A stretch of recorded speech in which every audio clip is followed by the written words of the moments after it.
A 14-year-old boy collapsed in a high school parking lot that October afternoon. He just stepped between five bullies and a younger student he didn't even know. For 2 years, this child had tried to tell someone what was happening. 47 times adults looked the other way. But the boy he protected, that was a Hell's Angel's son. And within minutes, 83 brothers were on their way to that school. What happened next would prove that when the system fails, sometimes family shows up wearing leather and riding motorcycles. This is Wyatt and Reaper's story, and the school board president didn't see it coming. Wyatt Sullivan's lips moved. Blood flecked the words that emerged barely audible above the October wind, picking up speed across the Riverside High parking lot. Mason, is he okay? Those 5 words whispered through split skin and a swelling jaw were the first Wyatt Michael Sullivan had spoken in 11 months. The silence hadn't started with cruelty, it had started with grief. 24 months before that October afternoon, Wyatt had been a different boy. 12 years old, thriving in a small private school with autism support, loved by a father who translated the world's chaos into something manageable. Sergeant Garrett Sullivan, 1st Battalion, 7th Marines, had been Wyatt's advocate, protector, and interpreter. He taught his son self-defense because the world won't always be kind, son, and he'd made Wyatt promise that if he couldn't speak, he'd write everything down. But never stay silent when you see wrong. That's not what warriors do. The IED explosion in Afghanistan took Garrett Sullivan on a Tuesday morning in October 22 months ago. The government notification arrived on a Thursday. Wyatt kept speaking for 4 more months, even as his mother Claire fought ovarian cancer with the $287,000 life insurance policy that evaporated into medical bills like water on hot asphalt. When Claire Sullivan died in a hospice room 12 months ago, Wyatt's last words before silence were, "Is Mom going to be okay?" The answer had been no, and Wyatt stopped asking questions aloud. Now at 14, he was 5'3" and 97 pounds underweight because he hadn't eaten lunch at school in 2 months. He moved through Riverside High School's hallways like a ghost wearing his dead father's oversized Marine Corps t-shirt. The eagle graphic faded from countless washings hanging to his knees over navy cargo pants with frayed hems. His left Converse sneaker sole was separating from the shoe, held together with super glue he reapplied every 3 days. The notebook he carried everywhere, black moleskin water-damaged pages filled with observations and things he'd say if he could, was his only voice. Teachers had learned to ignore it. When Wyatt wrote responses to questions, they'd sigh and move to the next student. When he tried to hand them notes about what was happening, they'd accept them with tight smiles and file them nowhere. The tap, tap, tap of his thumb against his index finger in sets of 4 was the rhythm his body remembered when words failed. 4 taps, pause, 4 taps, pause. The stim kept him regulated when fluorescent lights buzzed too loud and hallways crowded too close. What people didn't see behind his neutral mask and intelligent dark brown eyes was a boy drowning in a system designed to protect everyone except him. October 17th had started the way every day started, badly. At 7:15 that morning, 3 sophomore cheerleaders had blocked the school entrance, forming a human wall while one filmed on her phone. "Watch the freak do his little dance," she'd narrated, as Wyatt tried to squeeze past his shoulders hunched inward, making himself smaller. They'd timed it perfectly to make him late to homeroom, his 4th tardy this month, which meant detention he couldn't verbally explain his way out of. By 11:30, when Wyatt approached the cafeteria with his stomach cramping from hunger, the lunch table of junior boys had slid their backpacks across the bench before he even reached them. "Seats taken, Raymond 1, announced loudly enough for surrounding tables to hear the laughter that followed. Wyatt had turned and walked to the 2nd-floor bathroom end stall, where he'd spent lunch period reading the same 3 pages of a library book he couldn't focus on. His hands shook as he turned pages. The words blurred. His body registered hunger the way it registered everything else. As background noise he'd learned to tune out because addressing it required speaking, and speaking required hope that someone would listen. No one listened anymore. At 2:15 in biology, his assigned lab partner had raised her hand before the teacher even finished the pairing announcement. Mr. Dorsey, can I switch? He doesn't talk. How am I supposed to work with that? It'll hurt my grade. The teacher who'd witnessed this exact scene 4 times before had agreed without hesitation, moving Wyatt to a solo station in the back where broken Bunsen burners went to die. Wyatt had set up his workspace with methodical precision, checking valves he knew wouldn't work, reading instructions for an experiment he'd complete alone. His lab partner, reassigned to a student who spoke, laughed with relief loud enough for the whole class to hear. But the moment that shattered something fundamental happened at 3:20. Wyatt had been running an attendance sheet to the main office at Teacher's Errand that offered 5 minutes of hallway silence when he'd heard voices through Principal Vernon Dalton's half-open door. He'd recognized the principal's measured tone immediately. The second voice belonged to Harrison Ashford, school board president, Brantley's father, a man whose Brooks Brothers suits and American flag lapel pin appeared at Riverside High with suspicious frequency. The Ashford boy again. Another bruising incident. Principal Dalton's voice carried the weariness of a man discussing a recurring inconvenience rather than a child's welfare. Harrison Ashford's attorney voice, smooth as aged whiskey, cut through whatever hesitation might have existed. Lawrence, the boy's autistic. They injure themselves. It's documented. My son's a good kid, honor student team captain. We can't ruin his future over a special needs child who can't even articulate what happened. Wyatt had frozen 3 feet from the door attendance sheet, crumpling in his fist. His breath caught in his throat. The hallway, empty during class time, felt suddenly airless. Dr. Dalton's response arrived after a calculated pause. You're right, Harrison. I'll note it as self-injury. We protect our students. The ones with futures. The ones with futures. Wyatt had stood there, visible through the door gap, if either man had bothered to look. They hadn't. He delivered the attendance sheet to the front desk with hands that no longer shook because shock had replaced the trembling with something colder. He'd walked to his locker with the careful, deliberate steps of someone whose internal structure had just collapsed. He'd pulled out his notebook and written 4 words in block letters, "No one will help." Then he'd crossed them out and written 4 more. No one ever did. The truth was simpler and more devastating than anger. The system wasn't broken.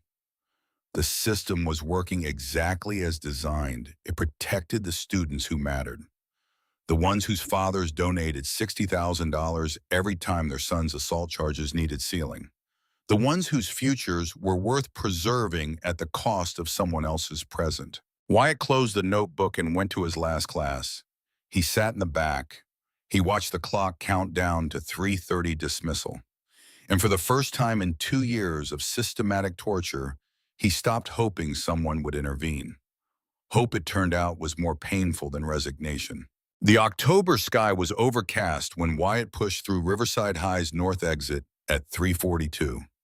67 degrees wind picking up dry leaves skittering across the mostly empty student parking lot. Most teachers had left by 3:30. The buses had already rumbled away, leaving diesel fumes and silence. Dorothy Whitmore's foster home was 7 blocks away, a walk Wyatt could manage in 20 minutes if he kept his head down and his pace steady. Dorothy was a well-meaning 62-year-old overwhelmed by 3 other foster kids. She called the school after finding bruises, received assurances that Wyatt misunderstood horseplay, and returned to managing the chaos of her small house, where secondhand clothes were bought in bulk and sizes were guessed at. Wyatt was crossing the north parking lot, taking the perimeter route close to the chain-link fence when he heard it. "Hey, leave me alone." The voice was young, panicked, unfamiliar. Wyatt's head turned toward the isolated corner near the dumpsters where the parking lot curved away from the main building and sightlines disappeared. 5 figures in Riverside Ram varsity jackets surrounded a smaller boy. Wyatt recognized the jackets instantly, recognized the shapes wearing them even more. Brantley Ashford, Grant Holloway, Connor Hayes, Brett Sanderson, Jace Whitman. The boy they'd cornered couldn't have been more than 13, new enough to school that Wyatt didn't recognize him. He was backing against a car door, hands up, defensively, backpack clutched to his chest, like armor that wouldn't hold. And that's when Wyatt made the choice. His father's voice echoed across the years, across grief and silence, and 11 months of words trapped behind a dam of pain. Protect those who can't protect themselves, son. Even if no one protects you, especially then. That's what separates warriors from survivors. Warriors act. Wyatt's worn sneakers changed direction. The tap, tap, tap of his finger pattern stopped. His grip on his notebook tightened as he walked directly toward the group, abandoning the safety of the perimeter, stepping into open asphalt where there was nowhere to hide. He'd made it 6 feet from the group when Brantley turned. "Well, look who decided to play hero." Brantley Ashford's voice carried that particular brand of cruelty perfected over 2 years of practice. 6'2", 210 pounds of muscle wrapped in varsity leather and entitlement, he turned from the cornered boy to face Wyatt with a smile that never reached his eyes. "The freak's got something to say. Oh, wait, you don't talk, do you?" Grant Holloway, the linebacker who'd perfected the art of shoving Wyatt into lockers hard enough to leave bruises, but not hard enough to leave witnesses, laughed. Connor Hayes, the one who filmed incidents for the team's group chat, raised his phone immediately. "Oh, this is going to be good." Wyatt stopped 6 feet away. He opened his notebook with shaking hands and wrote in clear block letters. He held it up so all 5 could see. "Leave him alone." The words hung in this October air. Simple. Direct. The first boundary Wyatt had drawn in 2 years. Brantley's smile widened. He cracked his knuckles in a gesture he'd performed so many times it was practically choreographed. "You've got 5 seconds to turn around and walk away, freak." 5. Wyatt didn't move. 4. Behind Brantley, the younger boy, tears streaming down his face, shook his head frantically at Wyatt. "Run," he mouthed. "Please run." 3. Wyatt looked at the boy, really looked. Saw himself 2 years ago, before the silence, before the resignation, when he still believed adults would help if he just asked clearly enough. This kid didn't know yet. Didn't know that the system was designed to fail him. Didn't know that waiting for help meant waiting forever. 2. Wyatt stepped forward, not back, forward. He positioned his body between Brantley and the 13-year-old boy, met Brantley's eyes with the same dark, intelligent gaze that teachers mistook for incomprehension. 1. The first shove sent Wyatt stumbling backward into the car. His notebook flew from his hands. Pages scattered across asphalt as the wind caught them, carrying his words, his observations, his 2 years of documented pain across the parking lot like wounded birds. The second shove came from Grant Holloway, 220 pounds of muscle, taught to tackle, trained to hit hard enough to stop runners twice his size. Wyatt went down. His palms hit asphalt, scraping skin. The impact jarred his wrists. "Stay down," Brett Sanderson hissed. But Wyatt was already pushing himself to hands and knees, already repositioning himself between the 5 and the boy they had renamed their target, already becoming the barrier his father had taught him to be. That's when the kick started. Now you might be thinking a 14-year-old autistic boy in foster care facing 5 senior football players would break. That fear would override training. That survival instinct would make him run. And maybe for some kids, that's exactly what would have happened. But Wyatt Michael Sullivan was Sergeant Garrett Sullivan's son. And Marines taught their children that courage isn't the absence of fear. It's the refusal to let fear choose your actions. The first kick caught his ribs, the second his shoulder, the third a knee to his lower back that would later be diagnosed as a cracked L4 vertebra, made his vision white out for 3 seconds. When it cleared, he was curled on the ground, arms protecting his head, but his body was still positioned between them and the boy. He didn't move from that position. "Dad, Dad, you have to come now."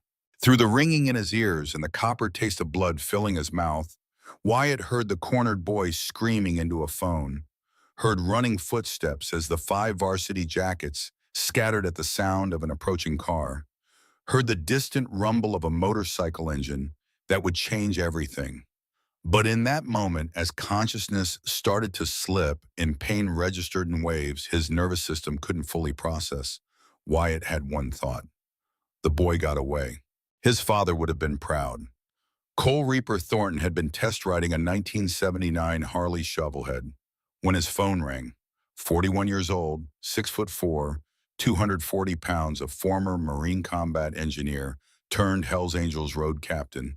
He'd spent the afternoon ensuring the rebuilt engine purred exactly right for the customer picking it up tomorrow. It was one of those rare moments of peace. Mason settling into his new Nashville school after they'd moved 6 weeks ago for a fresh start, the October sun breaking through clouds, the shovelhead running smooth beneath him on Riverside Parkway. Then his son's panicked voice shattered that peace. Dad, Dad, you have to come now. Riverside High North parking lot. They beat him, Dad. They really beat him. There's so much blood and he tried to protect me. Dad, he took the hits for me and he's not moving right, and I don't know what to do. Reaper's voice dropped into the combat calm that 8 years of Marine Corps and 8 years of Hells Angels had honed to instinct. Mason, listen to me. Are you safe right now? Yes. They ran when a car came. 911 called. Yes. Called them first, then you. Good boy. Stay on the line. I'm 30 seconds away. The shovelhead roared to life beneath him. Reaper didn't bother with turn signals or speed limits. 4/10 of a mile between his position and Riverside High, and he covered it in exactly 28 seconds. The bike mounted the curb into the north parking lot. Engine killing before the kickstand fully deployed. Reaper was off and moving his leather cut with the road captain rocker and Hells Angels patch swinging as his combat boots hit asphalt in a dead run. The first thing he saw was Mason kneeling beside a curled form in an oversized Marine Corps t-shirt. Blood pooling, notebook pages scattered like wounded birds in the October wind. The second thing he saw was the boy's extended arm, still reaching toward Mason, even unconscious. Fingers showing the bloody scrapes of someone who'd crawled across glass-covered pavement, trying to make sure the person he'd protected was safe. Reaper dropped to one knee beside the boy. 2 fingers moved to his neck to check pulse, while his other hand stabilized the kid's head. 22 years since combat engineer training, but the muscle memory of triage never left. He scanned with practiced efficiency, swelling around left eye, blood from nose and mouth, breathing patterns shallow and pained, skin color shock pale, defensive wounds on knuckles and forearms. Don't move, son. Help's coming. You're safe now. His leather cut came off in one smooth motion folded beneath the boy's head to keep the airway open and provide cushion against cold asphalt. His hands settled on the kid's shoulder. The universal signal, the only language that mattered. I'm here. You're not alone. And that's when the boy's eyes fluttered open. Wyatt's vision swam, doubled, refocused on the face above him, a man with a beard threaded with gray. Hard features carved by experiences Wyatt recognized even through the haze of pain, and a tattoo on his left forearm that made Wyatt's chest tighten with recognition. 1st Battalion 7th Marines, USMC. The man's hand on his shoulder was steady, warm, present. Behind him, Mason was safe, standing, crying but safe. Wyatt's mouth moved, forming words he hadn't spoken in 11 months. They came out in a whisper, blood-flecked and broken, but they came. Mason, is he okay? They were going to hurt him, had to stop them. Something shifted in the man's expression, a tightening around the eyes that Wyatt recognized from the few times he'd seen his father process grief he refused to show. Sirens approached in the distance. 2 minutes out, maybe less. Mason's fine. The man's voice carried the gravel of authority tempered by gentleness. You saved him. What's your name, son? The dam Wyatt had built from his mother's death, his father's sacrifice. 47 buried incident reports and 2 years of systematic torture finally cracked. Wyatt Sullivan. The words hurt his split lip, but he kept going. 22 words that poured out like a confession. They do this every week. 2 years now. Every week.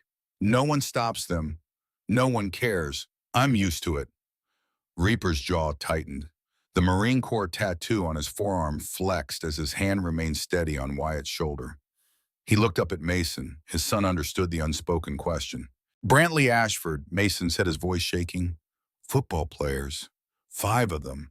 They had me cornered and he just walked up and stood between us and they beat him and he never moved.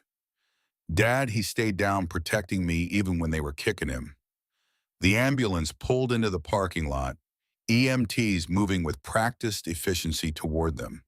But Reaper leaned close enough that only Wyatt could hear his next question. I need you to tell me true. Is there anyone coming for your family?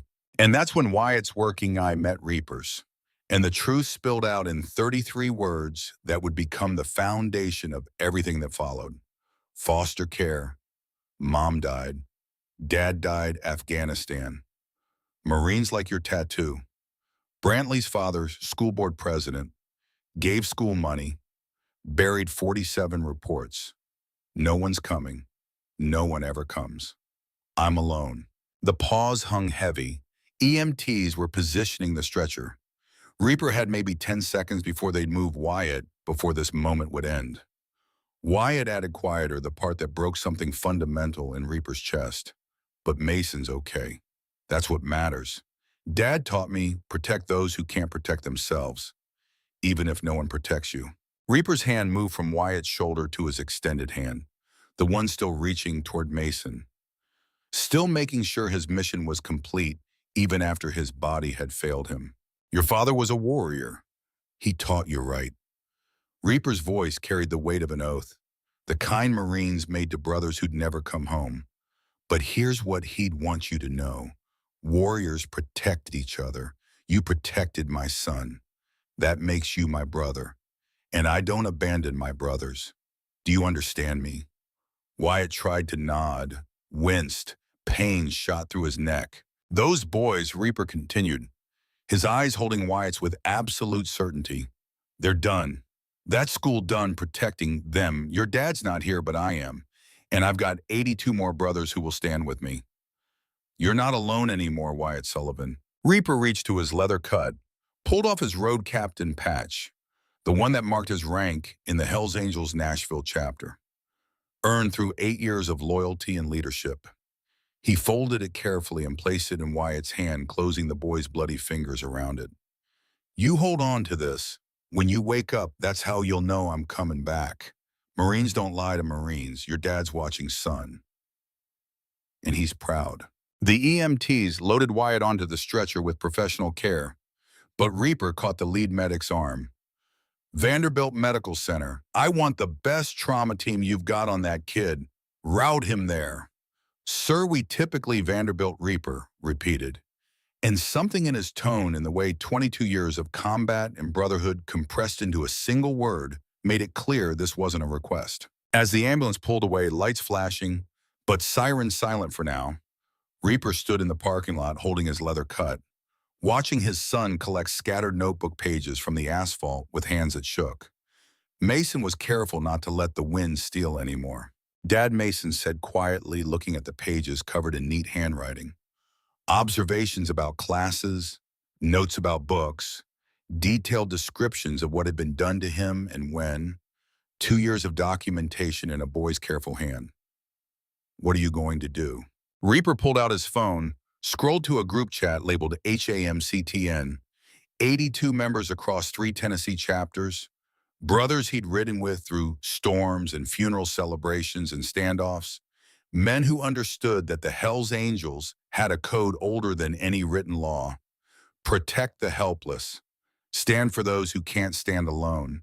And when the system fails, become the justice it refuses to deliver. What Wyatt didn't know, what the school board president and his quarterback son couldn't possibly understand, was that they just crossed a line. Not the line of hurting a kid.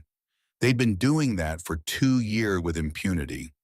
They'd crossed the line of hurting someone who'd protected a Hells Angels son. And that That changed everything. I'm going to teach a town what happens when you hurt one of ours. Reaper's thumb moved across his phone screen. The message he typed was efficient, military, unmistakable. Reaper.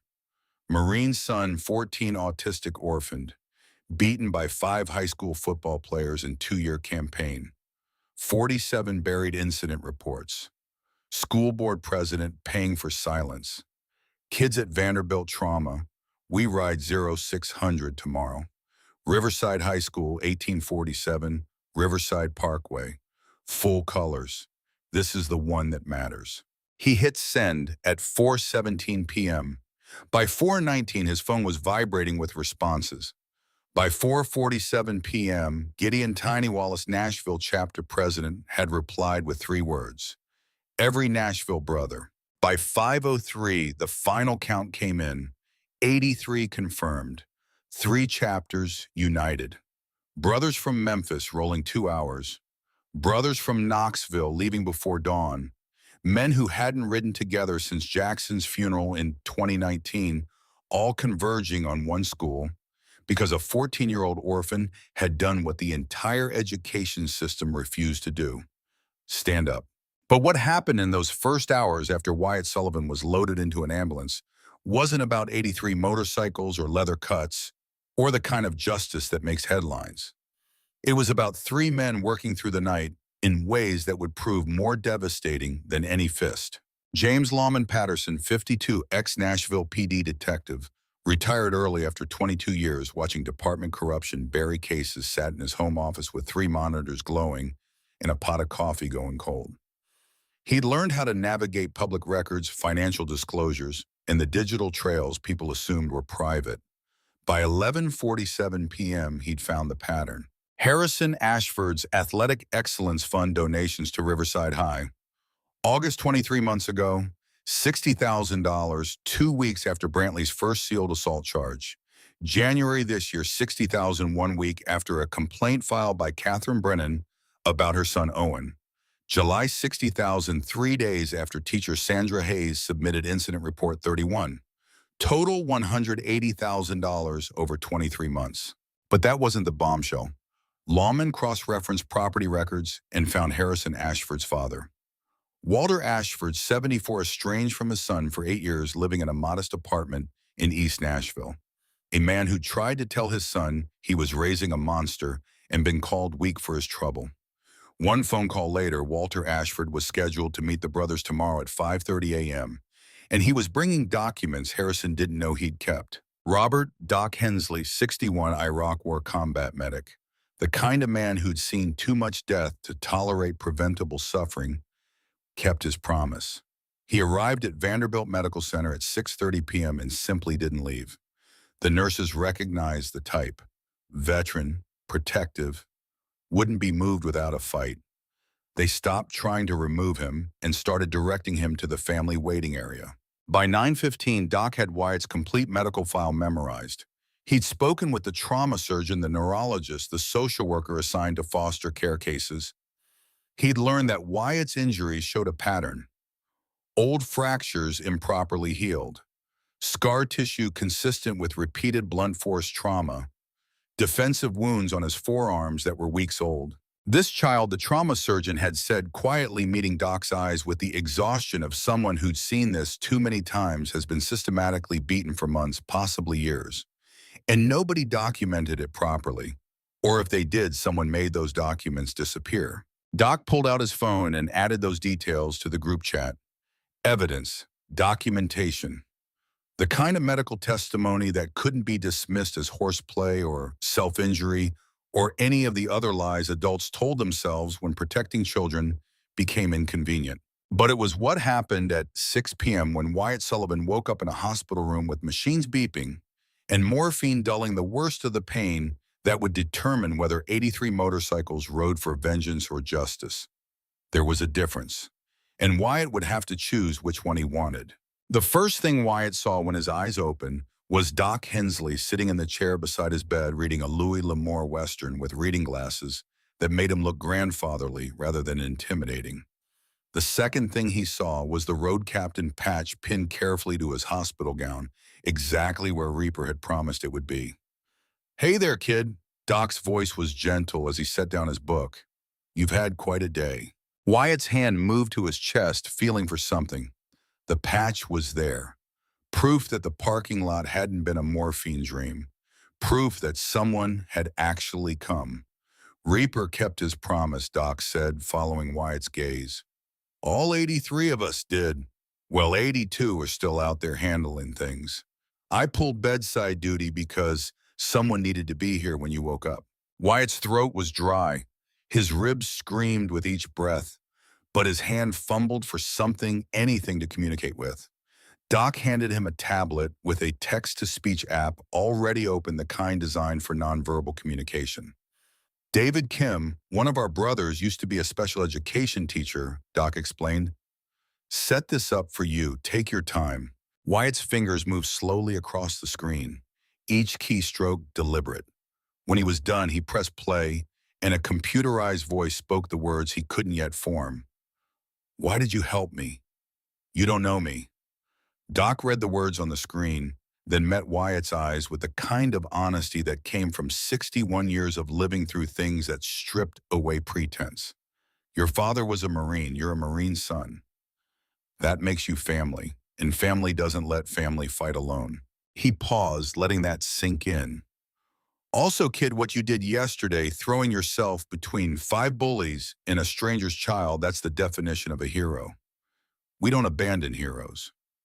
Wyatt's eyes filled with tears, not from pain, from something more complicated, something that felt like hope trying to take root in soil that had been barren for 2 years. He typed again. "What happens now?" Doc smiled, but it wasn't the kind of smile that promised everything would be easy. It was the smile of a man who'd seen enough combat to know that victory always had a cost. "Now you make a choice, and it's important you understand what I'm offering before you decide." He leaned forward, elbows on his knees, the leather of his vest creaking. "Reaper called in every brother we've got. 83 men are ready to ride to that school tomorrow morning. We've got evidence. We've got witnesses. We've got lawyers who work for free for cases like yours. We can make this right, Wyatt.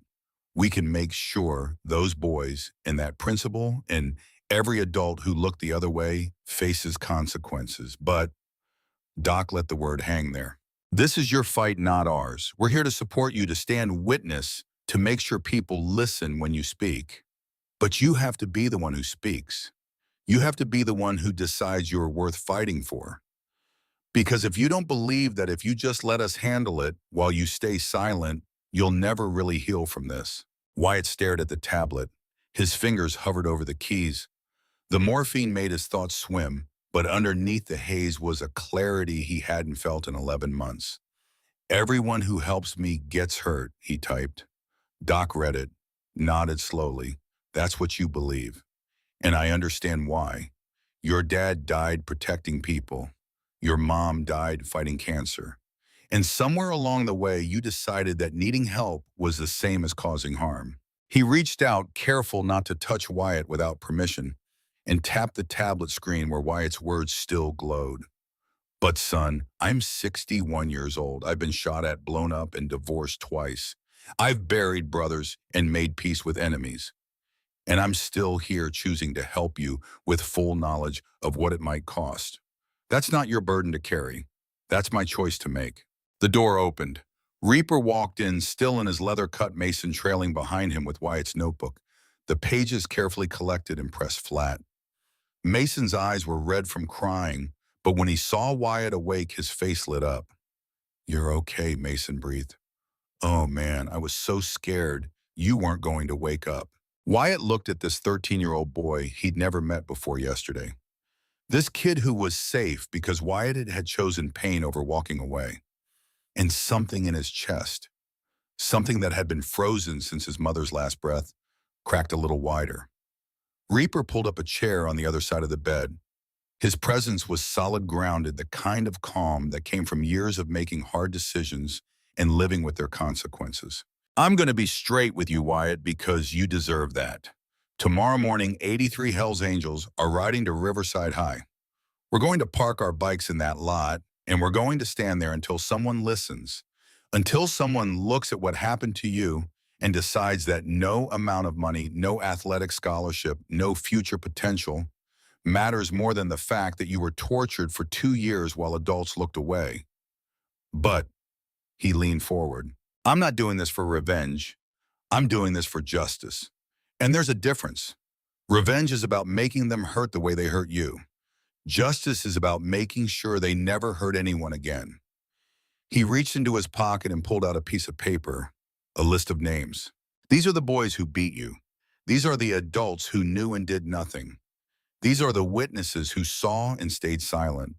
Tomorrow, every single one of them is going to face consequences, but only if you're ready to stand up and say what happened. Wyatt took the paper, read the names, saw Principal Vernon Dalton, Harrison Ashford, the 5 football players, teacher Sandra Hayes, who'd filed reports that disappeared, cafeteria manager Patricia Dalton, who'd watched him go hungry, guidance counselor Rebecca Morris, who told Dorothy Whitmore that autistic children often misinterpret social situations. 47 times adults had been told what was happening. 47 times they'd made the choice to protect Brantley Ashford instead of Wyatt Sullivan. Tomorrow would be the 48th report, and this time Wyatt had to be the one to file it. He looked at Reaper, at Doc, at Mason, who was clutching that notebook like it was precious. I need to write it all down, Wyatt typed. Everything, with dates and witnesses and exactly what happened each time. Not just notes. A real report. The kind they can't ignore. Reaper's face broke into something that wasn't quite a smile but carried the weight of respect. Then that's what will help you do. But Wyatt, you need to understand something. When you write this report, when you speak up, there's going to be pushback. People are going to try to discredit you. They're going to say you're confused, that your autism makes you unreliable, that you're making things up for attention. It's going to hurt almost as much as the beating did. I know, Wyatt typed. I heard them. Principal Dalton and Mr. Ashford. They said I don't have a future, that I'm not worth protecting. And what do you think? Doc asked quietly. Wyatt's fingers moved across the tablet. The words came slower this time, like he was discovering them as he typed rather than already knowing what he wanted to say. I think my dad didn't die so I could give up. I think my mom didn't fight cancer so I could stay silent. I think if I don't speak up now, I'll spend the rest of my life wondering if I could have stopped them from hurting someone else. He pressed play. The computerized voice filled the room with a clarity Wyatt's own voice hadn't carried in 11 months. When the last word faded, Reaper stood up. He extended his hand, and Wyatt, with effort that made his ribs scream, reached out and took it. Then tomorrow we ride, not for revenge, for justice. And you're going to be the one who delivers it. The rest of the night passed in careful documentation. Doc had brought Wyatt's notebook, and together they went through every page, every incident, every date, every witness. Wyatt added details he'd been too afraid to write down before war. The times Brantley had cornered him in the bathroom. The threats made in whispers that teachers couldn't hear. The systematic campaign to isolate him from any potential friend or ally. By midnight, they had a timeline. 24 months, 47 documented incidents. A pattern so clear that even the most willful blindness couldn't ignore it. But it was at 12:30 a.m., when Wyatt's eyelids were drooping from exhaustion and pain medication, that the door opened again. A woman stood in the doorway, mid-40s, dark hair pulled back, eyes that carried the particular weariness of someone who'd fought a battle and lost. She looked at Wyatt with an expression that mixed guilt and determination in equal measure. My name is Catherine Brennan, she said quietly, stepping into the room only after Doc nodded permission. I'm the mother of Owen Brennan. 3 years ago, my son attended Riverside High for 8 months. He's in a wheelchair, cerebral palsy, verbal but physically vulnerable. And Brantley Ashford broke his wrist in gym class. She pulled a chair close to Wyatt's bed but didn't sit, like she didn't deserve to be comfortable during this confession. They ruled it an accident, said Owen's wheelchair caught on equipment and he fell awkwardly. But I saw the bruises. I heard Owen describe exactly how it happened. Brantley grabbed his arm during a drill and twisted until something snapped. I filed 13 reports over 6 months. Every single one disappeared. Her voice cracked. Harrison Ashford came to my house with a check for $47,000 and a non-disclosure agreement. He said if I kept fighting, he'd make sure Owen never got accepted to any decent school, that colleges would see us as troublemakers, litigious, the kind of family that causes problems. And I was scared. So I took the money. I signed the paper. I pulled Owen out of Riverside and moved him to a school in Chattanooga where he's thriving now. She finally met Wyatt's eyes. But I've spent 3 years unable to sleep because I knew Brantley would do it again. I knew there would be another victim. And I told myself it wasn't my responsibility to protect other people's children when I could barely protect my own. Catherine pulled a folder from her bag. Inside were copies, medical records, photos of Owen's broken wrist, the 13 incident reports she'd filed, email exchanges with Principal Dalton, and most damning, a copy of the settlement agreement with Harrison Ashford's signature. I kept everything she said, even though the NDA said I had to destroy all documentation. I kept it because some part of me hoped that one day someone would be brave enough to stand up to them. And when I heard on the news tonight about a 14-year-old boy beaten in the Riverside parking lot, I knew. I knew it was him. Knew it was Brantley. And I knew I couldn't stay silent anymore. She set the folder on Wyatt's bed. I'm breaking the NDA. Harrison will sue me. I'll probably lose the settlement money paying lawyers. But I'm done being the person who took blood money to protect a monster. If you're willing to speak up, I'll stand beside you. I'll testify. I'll show them that this wasn't one incident. This was a pattern. And every adult who knew, every adult who took money or made excuses or just looked away is complicit. Wyatt stared at the folder, at this woman who'd made the choice he'd been terrified to make, who'd chosen her son's safety over justice and was now trying to pay that debt forward. He reached for the tablet, typed slowly. Why now? Why not 3 years ago? Catherine's eyes filled with tears. Because 3 years ago, I was alone. I was a single mother with a disabled son and medical bills and no support system. I was terrified and overwhelmed, and I made the choice that felt like survival. But you're not alone. You have 83 men ready to stand with you. And maybe if I stand with you too, we can make sure no other parent has to make the choice I made. She wiped her eyes. I can't undo what I did, but I can make sure it matters. I can make sure my silence didn't just enable more violence. Owen knows I'm here. He asked me to give you this. She pulled out a piece of paper. On it, in careful handwriting, was a message. Dear Wyatt, my name is Owen. I'm 16 now. 3 years ago, Brantley Ashford broke my wrist and got away with it because my mom was too scared to keep fighting. I don't blame her. She did what she thought she had to do.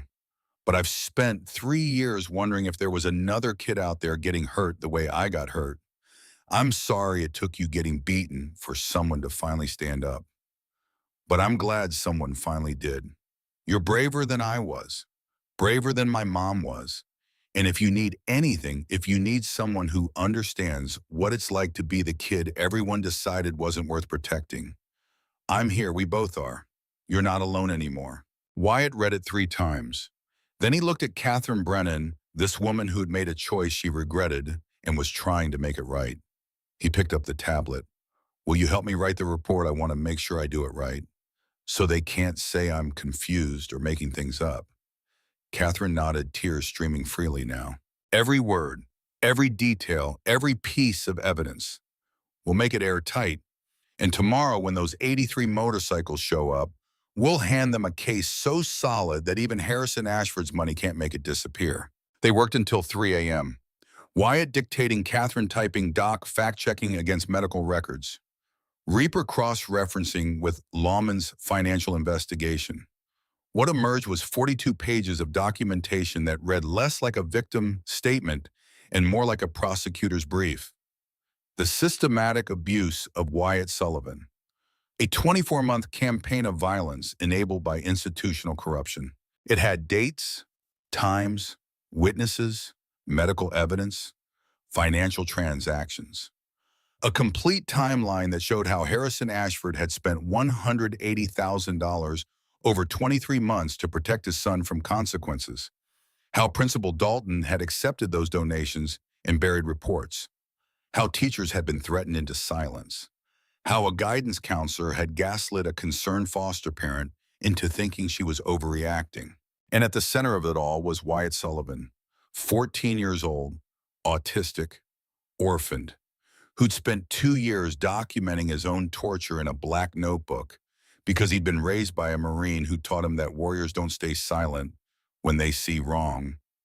But there was one more piece missing, and Reaper knew it. At 3:15 a.m., when Catherine had gone home to sleep for a few hours before the morning's confrontation, Reaper pulled his chair close to Wyatt's bed.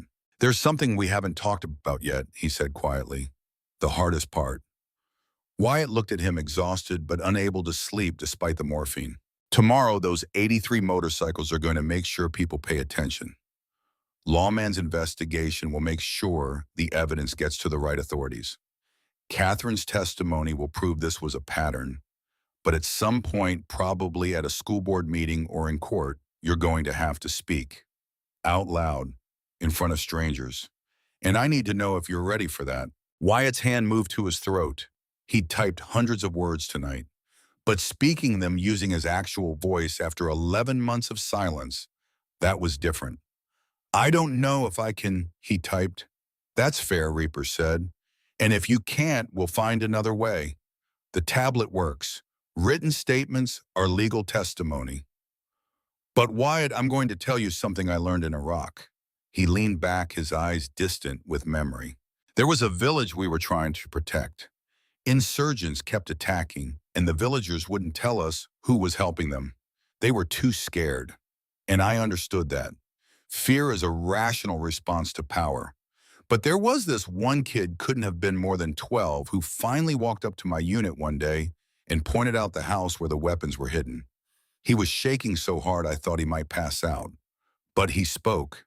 And because he spoke, we saved that village." Reaper met Wyatt's eyes. I asked him later why he did it, why he took that risk. And he said something I've never forgotten. He said, "They told me if I spoke, they'd kill me. But I realized I was already dead. Living in fear is just a slower death. At least this way I die meaning something." He reached out and tapped the tablet. "I'm not asking you to die for anything. I'm asking you to live. Really live. Not as the boy who stayed silent, but as the man your father raised you to be. The warrior who protects others even when no one protects him. And sometimes being that warrior means your voice, your actual voice, is the weapon that ends the battle." Wyatt stared at the ceiling. Tears streamed down his temples into the pillow. His ribs hurt. His back hurt. Everything hurt. But underneath the pain was something else. Something that felt like his father's hand on his shoulder. Like his mother's voice reading him bedtime stories. Like the weight of a legacy he'd been given and hadn't known how to carry. He reached for the tablet, but this time he didn't type a question. "I'll speak. Not tomorrow. I'm not ready tomorrow. But when the time comes when they try to say I'm lying or confused or making it up, I'll speak. I'll use my actual voice. Because you're right, my dad didn't raise me to hide." Reaper smiled. Not the kind of smile that promised everything would be easy. The kind that acknowledged how hard this would be and respected Wyatt for choosing it anyway. "Then get some sleep, warrior. Tomorrow we ride, and you're going to need your strength." At 5:27 a.m., as the October sun was just starting to lighten the eastern horizon, an old pickup truck pulled into Vanderbilt Medical Center's parking lot. Walter Ashford, 74 years old, climbed out with a cardboard box that looked like it weighed more than its physical contents. He'd worn his Gulf War veteran baseball cap, not as a badge of honor, as a reminder of the code he'd once lived by and his son had abandoned. Reaper met him at the entrance. Behind him, Tiny and Lawman stood witness. Three men who understood that sometimes the most devastating testimony came from family turning against family. Mr. Ashford Reaper said, extending his hand. Walter shook it with the grip of a man who'd done hard labor his whole life. Call me Walt. And before we go any further, I need you to know something. I love my grandson, but I won't protect a monster. Not anymore. He set the box down on the hood of Reaper's truck and opened it. Inside were documents that Harrison thought had been destroyed years ago. School records from Springfield Academy, where 15-year-old Brantley had been expelled for breaking another student's nose. Transfer papers from Lakewood Prep, where he'd left after parents threatened a lawsuit. Sealed settlement agreements from Brentwood High, where a girl had filed harassment charges that Harrison paid $70,000 to make disappear. 3 schools, same pattern. Violence enabled by money. I kept all of it. Walt said, his voice rough. Told myself it was for protection in case Harrison ever turned on me the way he turned on everyone else who tried to hold him accountable. But that was a lie. I kept it because I knew someday someone would need proof that my son raised a predator and spent his career covering it up. He pulled out the most damaging document, an email exchange between Harrison and the headmaster at Brentwood High. In it, Harrison explicitly acknowledged that Brantley had assaulted a female student, but argued that since she came from a low-income family with no legal resources, they could manage the situation quietly. I confronted Harrison about this 8 years ago, Walt said. Told him he was teaching his son that violence had no consequences as long as you had money. He called me weak, said the world belonged to people who were strong enough to take what they wanted and smart enough to avoid consequences. We haven't spoken since. He looked at Reaper with eyes that carried the weight of 8 years of estrangement and 74 years of living with choices made and unmade. But I heard about that boy yesterday. Heard he's 14, orphaned, autistic. Heard he spent 2 years being tortured while adults looked away. And I realized I'd become one of those adults. By staying silent, by not coming forward with this evidence, I was just as complicit as everyone else. Walt reached into the box and pulled out one more item. A photograph of young Brantley, maybe 9 years old, standing with his father and grandfather. They were all smiling. This was before it got bad, Walt said quietly. Before Harrison started teaching him that being Ashford meant you were above consequences.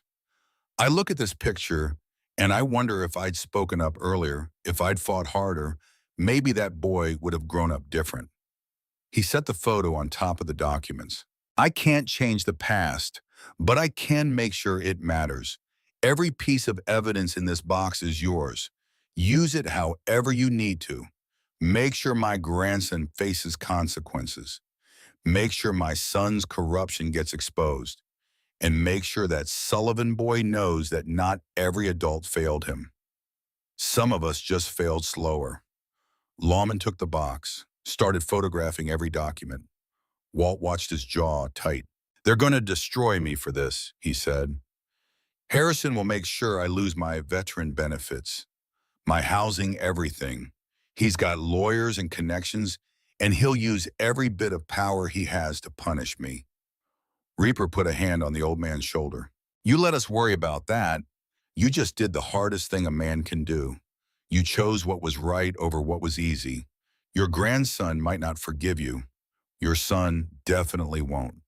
But somewhere a Marine named Garrett Sullivan is proud as hell that his son found allies willing to sacrifice for justice. Walt's eyes filled with tears. He nodded once, climbed back in his truck, and drove away knowing he'd just burned every bridge he had left for the sake of a boy he'd never met. At 5:53 a.m., the rumble started. Low, distant, like thunder rolling across Nashville's eastern horizon. Residents along Riverside Parkway stepped onto porches, coffee mugs in hand, trying to identify the source of the sound that rattled windows and set off car alarms in a cascading wave. Then they saw the formation. 83 motorcycles riding in disciplined rows, tight and smooth with the synchronization of men who'd spent years moving as one unit. Hell's Angels patches caught the early light. Nashville chapter leading. Memphis and Knoxville flanking in perfect V formation. They rolled into Riverside High's main parking lot at exactly 600 hours. engines roaring in unison, chrome gleaming, leather cuts bearing the insignia that made civilians nervous and criminals terrified. Then almost in unison, the engines died. The sudden silence after all that noise felt heavy, expectant. 83 men dismounted with coordinated efficiency, not a protest fueled by anger, not a mob looking for violence, a peaceful stand executed with military precision. And at the center of it all, in a hospital bed 3 miles away, Wyatt Sullivan slept. Doc Hensley reading in the chair beside him, the road captain patch still pinned to his gown, the 42-page report Catherine had helped him write sitting on the bedside table, ready to be delivered, ready to be the 48th voice demanding justice, ready to prove that sometimes warriors won their battles not with fists, but with words that refused to stay silent anymore. Principal Vernon Dalton pulled into his reserved parking spot at 6:23 a.m. and found his school surrounded. His first thought was that someone had called in a threat. His second thought, as he saw the patches and the formation and the sheer disciplined presence of 83 men who'd positioned themselves like a human barrier between the school and escape, was that he'd severely miscalculated something. Tiny Wallace stepped forward, 6'7", 280 pounds, 58 years old.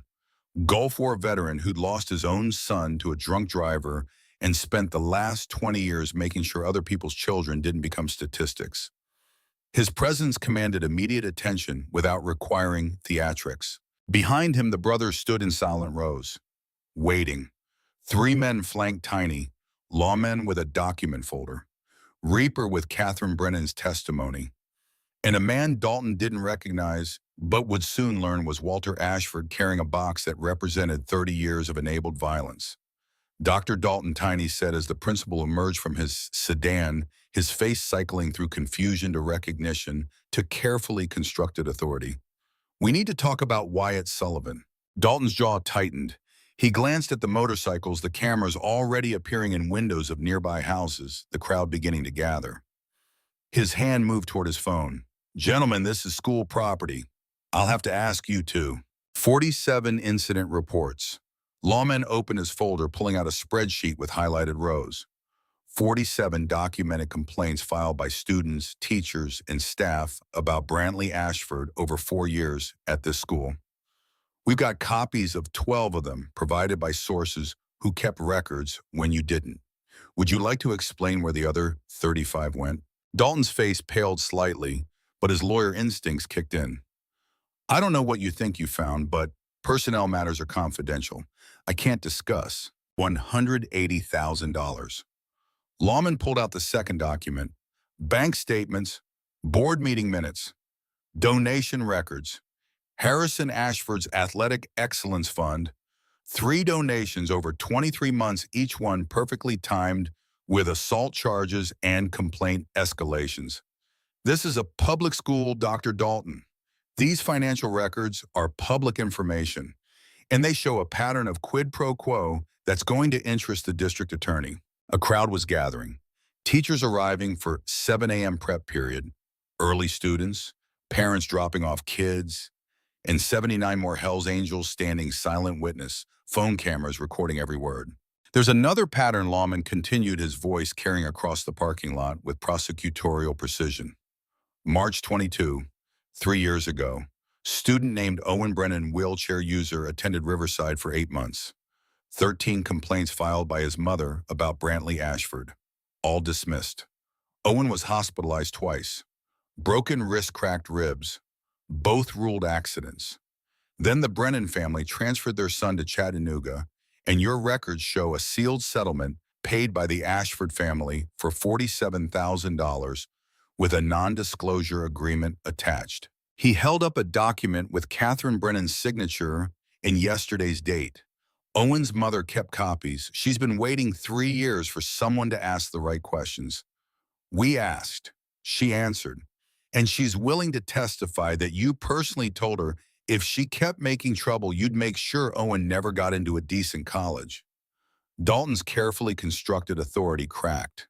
His hand, still holding his phone, trembled slightly. By 7:15, the situation had escalated beyond anything Dalton could manage alone. He'd called Superintendent Rebecca Torres and School Board President Harrison Ashford. Both arrived within 20 minutes. What they found was 83 bikers, a growing crowd of parents and students, and 4 witnesses who'd been silent for too long. Patricia Dalton, the cafeteria manager, and no relation to the principal, despite sharing a surname, stepped forward first. 67 years old, she'd worn the same hairnet and apron for so many shifts, they'd become part of her identity. Now she stood in civilian clothes, hands shaking, but voice clear. I saw Brantley Ashford dump Wyatt Sullivan's lunch tray 3 times in 1 week last April, she said, holding Tiny's gaze like a lifeline. I saw him trip Wyatt in the lunch line. I saw his friends block Wyatt from getting food until the period ended and he had to go to class hungry. Her voice broke. I told Principal Dalton 6 times. 6 separate incidents. He told me to focus on my job, not discipline. Said boys work things out. I watched that child get thinner every month, and I did nothing. I served food to the boys who starved him. She couldn't meet anyone's eyes. I knew something was wrong. I just didn't want to lose my job. I'm 2 years from retirement. I told myself someone else would handle it. David Professor Kim, who'd positioned himself as witness coordinator, made notes on his tablet. 1 documented witness, 1 confession of institutional silence. The second witness was devastating. Sandra Hayes stepped out of the crowd at 7:38. 54 years old, former Riverside English teacher who'd quit 3 months ago after being told to retract an incident report. I documented everything she said, pulling a flash drive from her jacket pocket. Every incident I witnessed. Every report I filed that mysteriously got lost.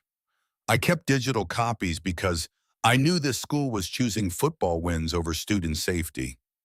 She handed the flash drive to lawmen. 47 incidents across 2 years. Dates, times, witnesses present, administrative responses, including the email from Principal Dalton telling me that if I continued to file frivolous complaints about student athletes, my contract wouldn't be renewed. Sandra's voice hardened. I chose my paycheck over doing what was right. I quit because I couldn't live with that choice anymore. But I kept the evidence because I hoped someday someone would care enough to use it. By 800 hours, Tyler Tech Morrison, 29 Iraq War veteran and youngest Nashville chapter member, had live-streamed the entire proceeding to the club's social media. 8.3 million views and climbing. Justice for Wyatt trending across Tennessee. The court of public opinion had arrived before the legal system even woke up. But it was the third witness who proved that betrayal sometimes came from inside the family. Walter Ashford stepped forward at 8:17, carrying his cardboard box. Harrison, arriving in his Mercedes, went rigid when he saw his father. For 8 years, they hadn't spoken. Now Walter stood in front of cameras and witnesses, about to burn the last bridge that connected them. My grandson has been a bully since he was 9 years old. Walter said, his voice carrying across the parking lot with the authority of a man who'd stopped caring about consequences. I told my son Harrison that he was raising a monster. He said I was weak, old-fashioned, that boys need aggression to succeed. He opened the box. These are incident reports from 3 previous schools before Brantley came to Riverside. Springfield Academy expelled for breaking another student's nose. Lakewood Prep transferred after parents threatened lawsuit. Brentwood High left after a girl filed harassment charges that Harrison paid to seal. Walter's hands trembled as he held up the papers. My son has spent approximately $120,000 over Brantley's school career making problems disappear. And I watched it happen because I thought family loyalty meant silence. He looked directly at Harrison, who'd gone pale with rage and shock. I was wrong. Loyalty to a monster makes you complicit in his crimes. I should have spoken years ago. I'm speaking now. Harrison's voice, when it came, was ice. You have no idea what you've done. Walter met his son's eyes without flinching. I know exactly what I've done. I've chosen a 14-year-old orphan I've never met over the son I raised wrong, and the grandson I failed to protect from your corruption. I'll live with that choice just fine. What happened next unfolded with the procedural efficiency of a system that had been backed into a corner with no escape route and television cameras recording every moment. Superintendent Torres, recognizing a PR disaster spiraling beyond control, made two phone calls, one to the district attorney's office, one to Nashville PD. At 9:47 a.m., two unmarked police cars pulled into Riverside High's parking lot. Detectives, not patrol officers, the kind who handle cases with media attention and political implications. They found Brantley Ashford in first period AP history, sitting in the back row, earbuds in, scrolling through his phone. The same kid who'd put Wyatt Sullivan in the hospital 60 hours earlier. He looked up when the detectives entered, confused but not yet concerned, entitled enough to assume that whatever this was, his father would make it go away. Brantley Ashford Detective Sarah Klein asked, "Yeah, you need to come with us." The class went silent. Brantley's confusion shifted to irritation. "I'm in class." "Whatever this is about," now Detective Klein repeated. They walked him out through hallways that had gone quiet as word spread. Students pressed against classroom door windows watching. Teachers stood in doorways. 83 bikers still stood in the parking lot, silent witness to accountability, arriving 17 months too late, but arriving nonetheless. When they brought Brantley outside, his father was already there. Harrison Ashford, stripped of his usual authority by the crowd of cameras and parents and brothers who'd created a barrier of presence he couldn't buy or threaten his way through. "Don't say anything," Harrison hissed to his son. "I'll call our attorney." "Mr. Ashford," Detective Klein interrupted, "you're welcome to arrange representation, but your son is being charged as an adult. Felony assault, child endangerment, conspiracy to commit assault, and will be opening investigations into 47 additional incidents." She turned to Brantley, who'd gone pale. "You have the right to remain silent." The Miranda rights echoed across a parking lot that had become a courtroom without walls. Grant Holloway, Connor Hayes, Brett Sanderson, and Jace Whitman were pulled from classes within the next 30 minutes. 5 varsity jackets, 5 sets of handcuffs.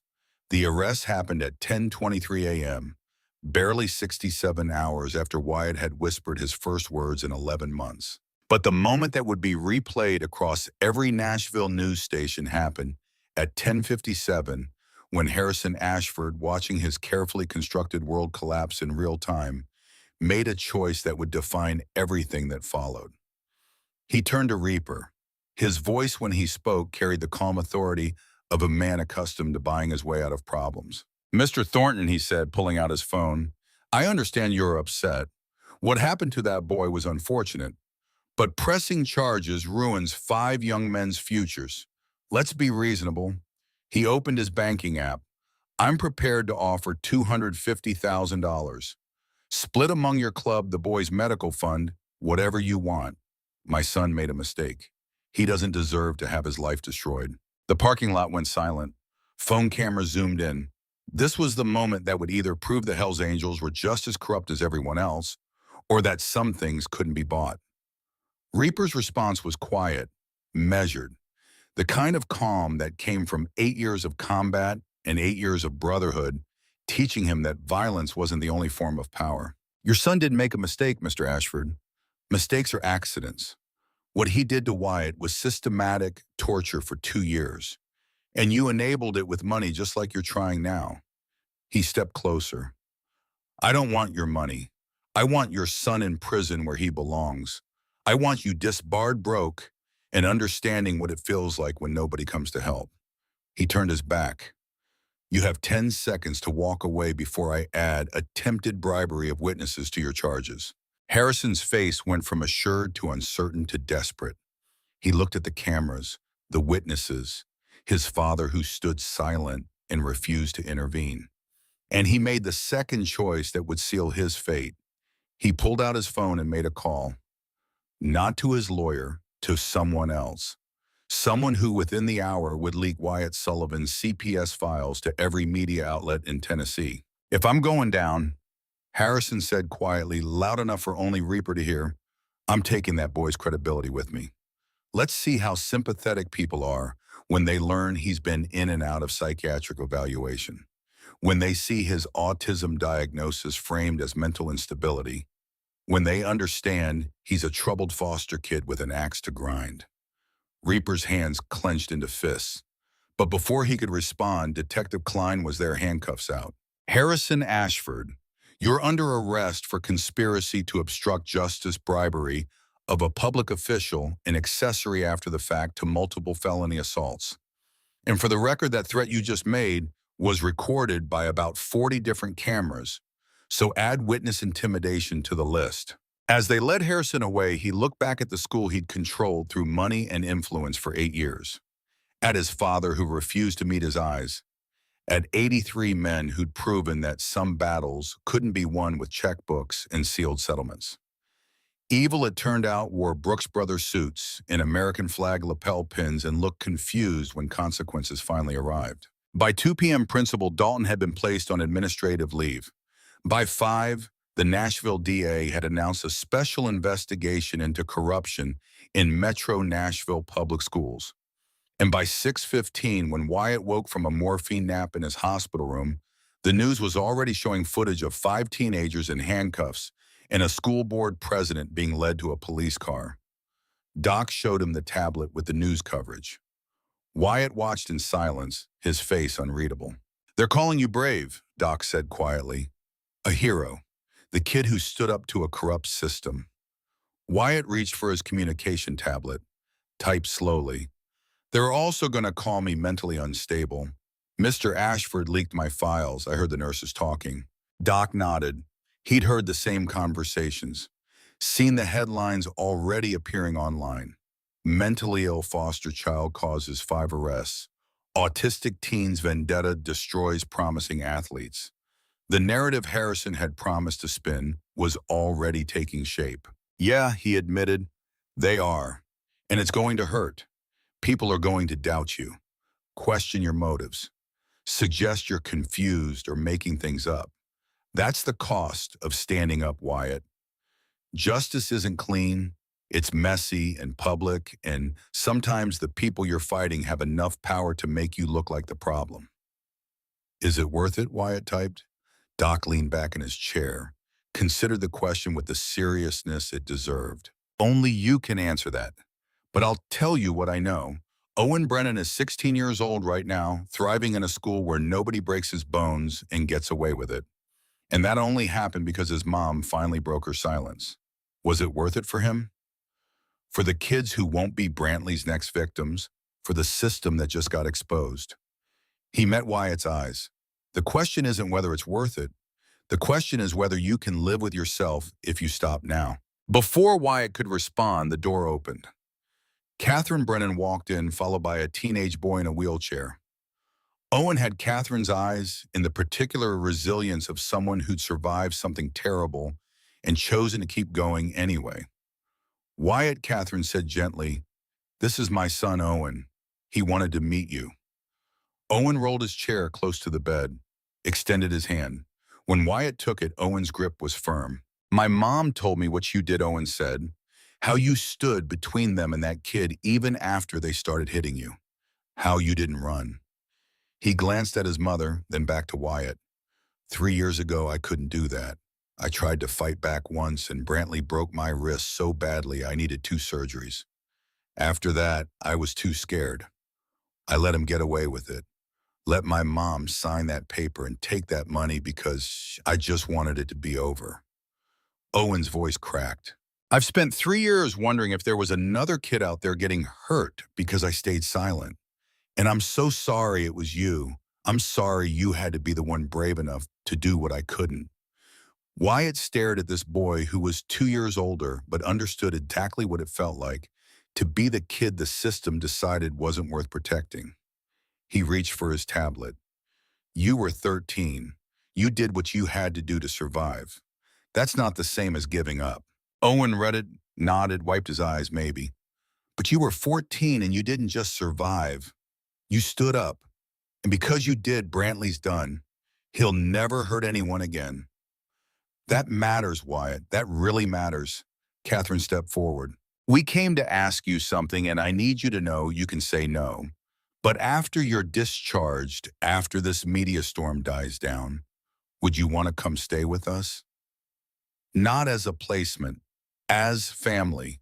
Owen and I, we understand what it's like to be failed by the system. We'd like to make sure you're not failed again. Wyatt looked at them. This woman who'd made a choice she regretted, and this boy who'd survived the same monster. They weren't offering rescue or charity. They were offering something harder and more real. Understanding. I don't want anyone else to get hurt because of me, Wyatt typed. Catherine read it, sat down on the edge of the bed. Wyatt, people getting hurt isn't because of you. It's because of choices other people made. Harrison chose to enable his son. Principal Dalton chose to take bribes. Those 5 boys chose to use their fists. None of that is your fault. And choosing to let people care about you isn't the same as causing them harm. She reached out, asking permission with her eyes. When Wyatt nodded, she took his hand. Owen and I, we've spent 3 years living with the choice we made to stay silent. It's eaten at us every single day. Being able to stand with you now, to offer you a home, to make sure at least one kid doesn't have to fight alone, that's not a burden. That's healing. For all of us. Wyatt's eyes filled with tears. The morphine made everything feel distant and close at the same time, but through the haze was a clarity he'd been searching for since his mother died. Can I think about it, he typed. Of course, Catherine said. Take all the time you need. We're not going anywhere. They stayed for another hour. Owen told stories about his new school in Chattanooga, the friends he'd made, the accessibility accommodations that actually worked. Catherine described the house, the separate room Wyatt would have, the weighted blankets and noise-canceling headphones and all the autism supports she'd learned about raising Owen. It wasn't a sales pitch. It was an offering, a door left open for when Wyatt was ready to walk through it. After they left, the doc handed Wyatt his communication tablet.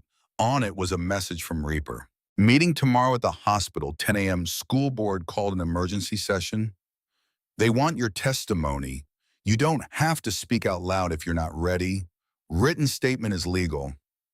But this is the moment, kid. This is when you decide if you're the boy who stayed silent or the man who spoke up. No pressure either way. We've got your back regardless. Wyatt read it 3 times. Then he looked at Doc. If I use my actual voice, will it make a difference?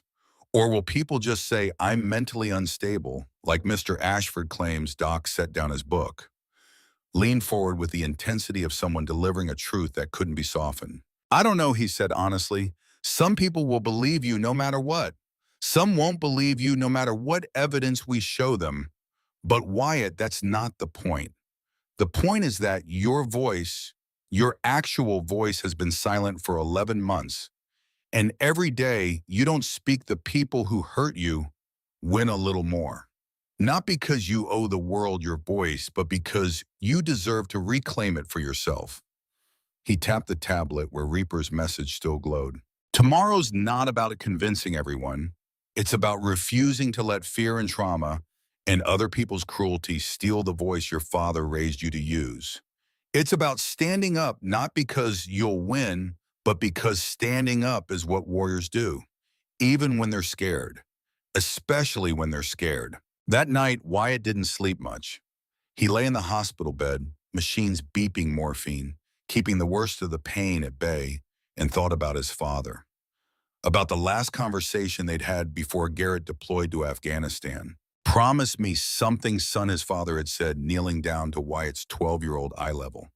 If you ever see someone who can't protect themselves, you stand up for them. Even if it's hard, even if it costs you something, that's what makes a warrior, not the gun or the uniform. The choice to act when action matters.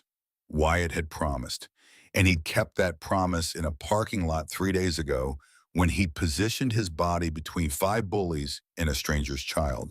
Now it was time to make a different promise. To himself. At 9:57 a.m. on October 21st, 4 days after the beating that had finally shattered a system of institutionalized cruelty, Wyatt Sullivan was wheeled into a conference room at Vanderbilt Medical Center. The school board had moved the meeting here officially because Wyatt couldn't travel unofficially because 83 motorcycles parked outside the administration building were bad optics. The room was packed. School board members, district attorney, Superintendent Torres, media representatives, Catherine and Owen, Doc and Reaper, and outside in the hallway, 79 more Hell's Angels standing silent witness. Harrison Ashford was notably absent, currently being held on $200,000 bail. But his lawyer was there ready to argue that a 14-year-old autistic boy was an unreliable witness whose claims were the product of grief-induced delusions. Wyatt positioned his wheelchair at the table. His ribs were wrapped. His left eye was still swollen, mostly shut. The L4 vertebra fracture meant he couldn't sit for more than 30 minutes without pain screaming up his spine. But he was there. The board chair, Margaret Brennan, different family, despite the name, called the meeting to order. We're here to take testimony regarding allegations of systematic abuse at Riverside High School and institutional failure to protect a student under our care. Mr. Sullivan, you have prepared a written statement. We're prepared to accept that as testimony if speaking is too difficult. Wyatt looked at the 42-page document Catherine had helped him write, looked at Reaper, who nodded once, looked at Doc, who gave him a small smile that said, "You've got this." Then he looked at the microphone on the table in front of him. His hand trembled as he reached for it. 11 months since he'd spoken to anyone outside that parking lot.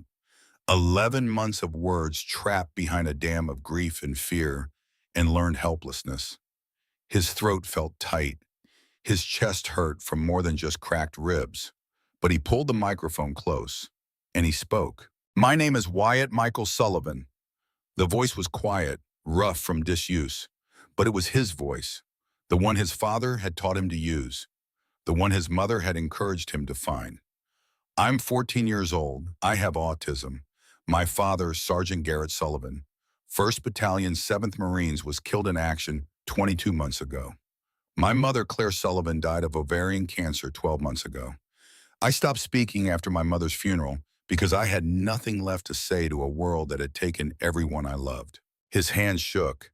He gripped the microphone harder, but I'm speaking now. Because staying silent didn't protect me. It didn't make the violence stop. It just made it easier for adults to pretend they didn't see what was happening. He looked directly at Superintendent Torres. "For 2 years, Brantley Ashford and 4 other students systematically tortured me. They dumped my lunch. They blocked me from food. They locked me in closets. They beat me in bathrooms where teachers wouldn't see. And 47 times I reported it. 47 times adults told me I was confused, that I misunderstood that boys were just being boys." His voice cracked. He paused, breathed. "I heard Principal Dalton tell Mr. Ashford that they needed to protect students with futures. He didn't say all students, he said students with futures. He meant students whose parents donate money, students who play football, students who matter." Wyatt's working eye met every board member in turn. I didn't matter. That's what I learned. That's what 2 years of being beaten and starved and ignored taught me. That some children are worth protecting and some aren't. That money matters more than safety.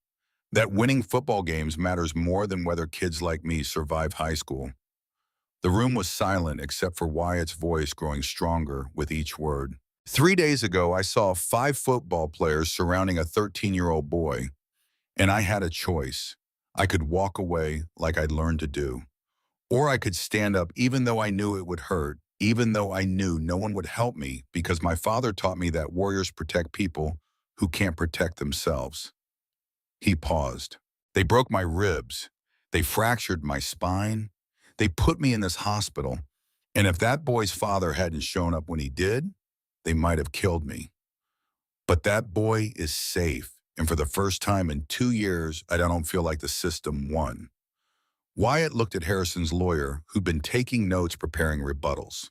"Mr. Ashford's lawyer is going to say I'm mentally unstable, that my autism makes me an unreliable witness, that I'm making this up.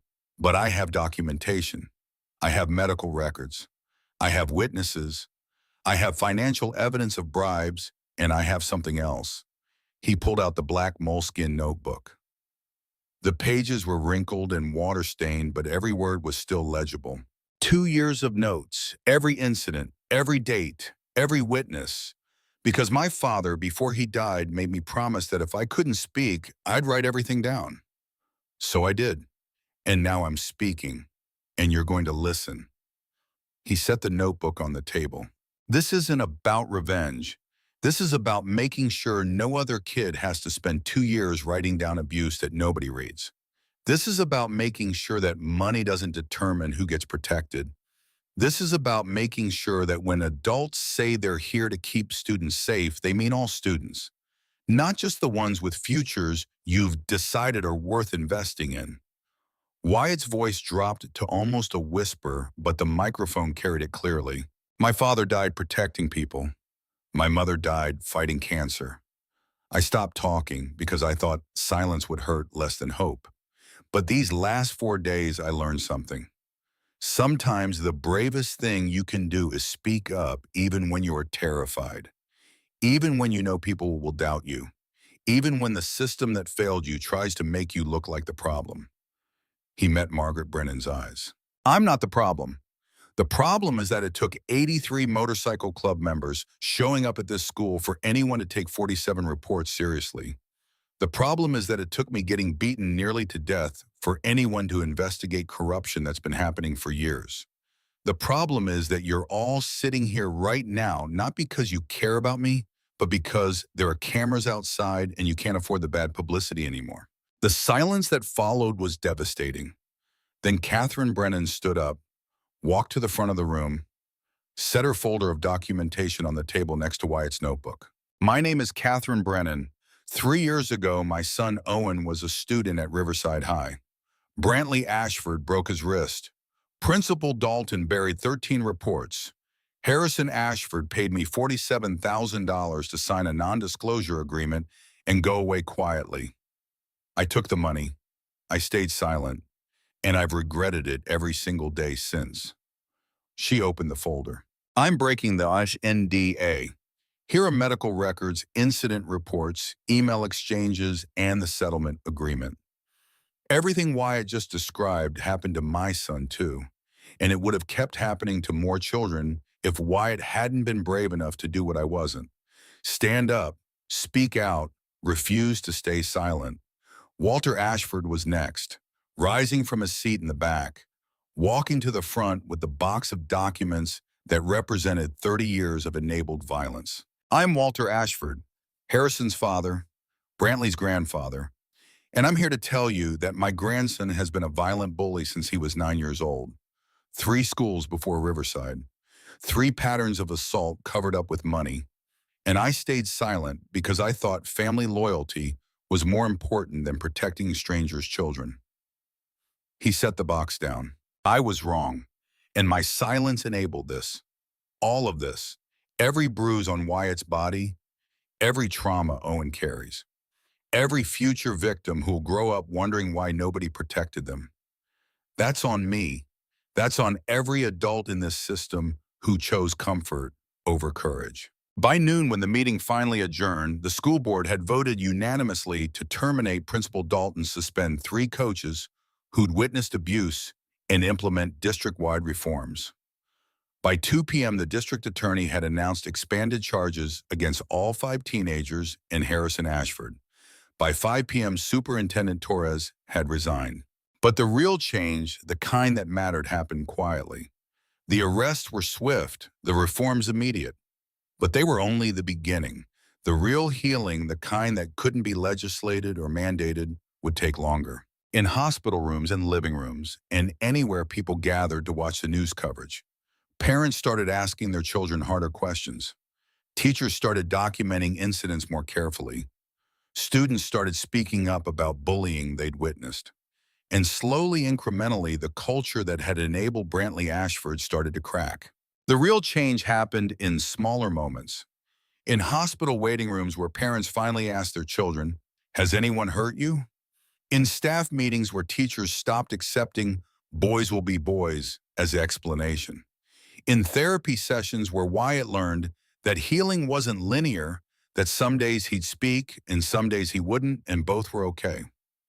Catherine Brennan's offer stood open, a room waiting, a family ready, but Wyatt needed time to believe he deserved it. 3 weeks after the school board meeting on a November morning when Nashville's trees had turned amber and gold, Wyatt packed the few belongings he had. Dorothy Whitmore cried as she helped him, not because she'd failed him, but because she tried her best and it hadn't been enough. "You're a good kid, Wyatt," she said, folding his father's Marine Corps t-shirt with careful hands. "I'm sorry I couldn't protect you." Wyatt looked at her, this woman who'd called the school 17 times, who'd brought him to doctors and documented bruises and been dismissed as an overreacting foster parent. She'd done what she could. The system had failed them both. "You tried," he said aloud, 2 words that took 11 months to return. That's more than most people did. Catherine's house in East Nashville had a room painted soft blue, weighted blankets, noise-canceling headphones, a desk positioned away from the window because Owen had explained that direct sunlight could be overwhelming. They'd prepared for Wyatt the way the system never had, with care, with research, with the understanding that accommodation wasn't charity, it was basic respect. The first night Wyatt couldn't sleep, not from nightmares, from the unfamiliar safety of a locked door. He controlled a bed that was his, a family downstairs who'd chosen him not because they had to, but because they wanted to. Owen rolled into his room at 2 a.m., both of them awake. "First night's always weird," Owen said. "Want to watch something stupid." They spent the next 3 hours watching cooking competition shows, Owen providing sarcastic commentary that made Wyatt laugh until his still healing ribs ached. Family, Wyatt learned, wasn't always dramatic declarations. Sometimes it was just someone staying up with you when sleep wouldn't come. 6 months later, April arrived with warmth that made Nashville forget winter had ever existed. Wyatt turned 15, surrounded by 83 brothers, 2 families merged through shared trauma and healing, in a future that finally felt possible. He had written his birthday speech weeks in advance, practicing in his room with Catherine, coaching patiently. When the moment came to stand before everyone, the words that had lived in his notebook for 2 years finally found voice. Not because he owed anyone his voice, but because reclaiming it felt like honoring every promise he'd made to his father. Every word his mother had encouraged him to find. Every moment he'd survived when survival felt impossible. The Hells Angels Nashville chapter had declared it Wyatt Day. Catherine's backyard was decorated with Marine Corps flags honoring Garrett and motorcycle-themed banners honoring his new family. A table sagged under food, Doc's wife's potato salad, Tiny's partner's cake, Reaper's grilled chicken that Mason still claimed credit for. Owen rolled his wheelchair up beside Wyatt, typed on his AAC device. "Heard you're speaking in full sentences now. My mom cries every time you call her mom. It's embarrassing." Wyatt smiled, still typed more than he spoke, but when he spoke, the words came easier now. "Better than making her cry because I won't talk to her." They sat in comfortable silence. 2 boys crushed by the same system, now sitting at the same table because 83 men had decided silence wasn't acceptable. The changes over 6 months were measurable. Legal outcomes: Brantley pleaded guilty to felony assault, 3 years juvenile detention with transfer to adult prison if he violated after 18. Grant Brett Connor. Jace all in detention or probation. Harrison facing trial in August, already disbarred, law firm dissolved. Principal Dalton's teaching license revoked permanently. School reforms: new principal at Riverside, mandatory autism awareness training, anonymous reporting system. Angels Watch program formalized bikers serving as mentors at 3 metro schools. Bullying reports dropped 78% in 4 months. Personal milestones: Wyatt in therapy twice weekly with Dr. Michaela Torres. New school in January, small classes, autism support. 2 friends, David, who also used AAC, and Riley, who'd asked him to prom 8 months early so he'd have time to prepare. speaking selectively but consistently. First word after the hospital had been Reaper when Cole walked into Catherine's house in November. Then Mom when Catherine tucked him in that first night, and he'd whispered it like a question testing if the word could belong to someone new. But there were harder truths too. PTSD that woke him with nightmares. Days when speaking felt impossible again. The ongoing media attention that made him anxious. Harrison's trial looming. The knowledge that victory had cost him privacy, normalcy, the ability to just be a kid without being the kid from the news. Justice wasn't clean, it was messy and ongoing and incomplete. At 2:30, Wyatt stood without being asked, tapped his glass with a spoon. The backyard went quiet. 83 brothers and their families watched a 15-year-old who'd been silent for nearly a year prepare to speak. He typed his speech on the tablet first, practicing for weeks with Catherine's help. But when the moment came, he set the tablet down, used his actual voice. For most of my life, I thought being strong meant being silent, not bothering people, not making my pain their problem. His voice was quiet but clear.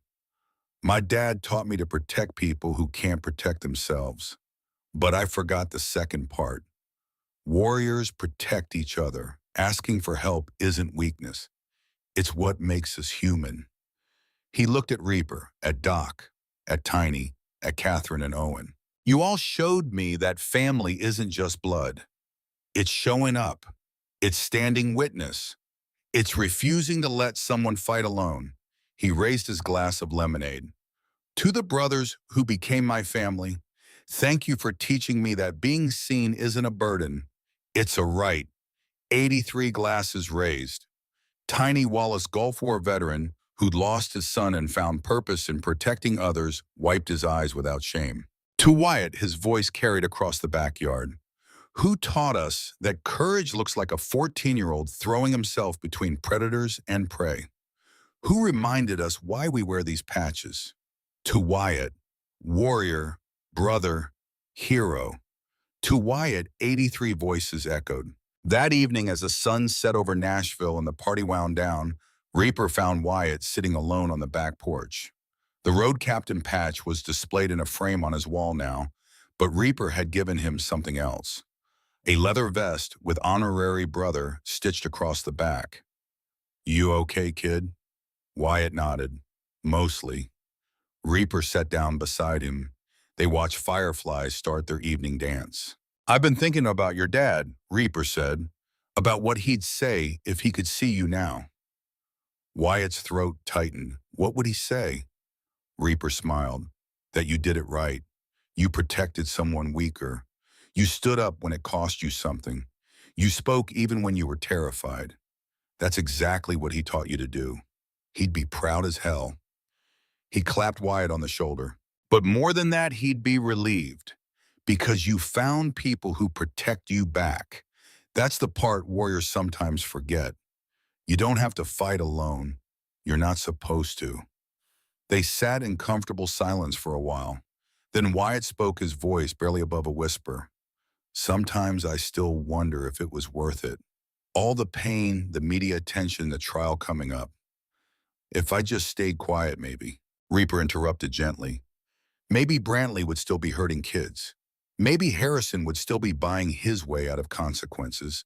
Maybe the next victim would be someone without 83 brothers ready to stand up. You'll never know who you saved by speaking up, Wyatt, but I guarantee you saved someone. He stood up stretched. Justice isn't about feeling good. It's about making things right, even when making things right hurts. Your dad knew that. Now you do too. After Reaper rejoined the party, Wyatt pulled out his phone, the nightly ritual he'd started 3 months ago. Day 183. Spoke at my birthday party. Full sentences, real voice. Still hard sometimes. Still wake up checking locks, but getting better.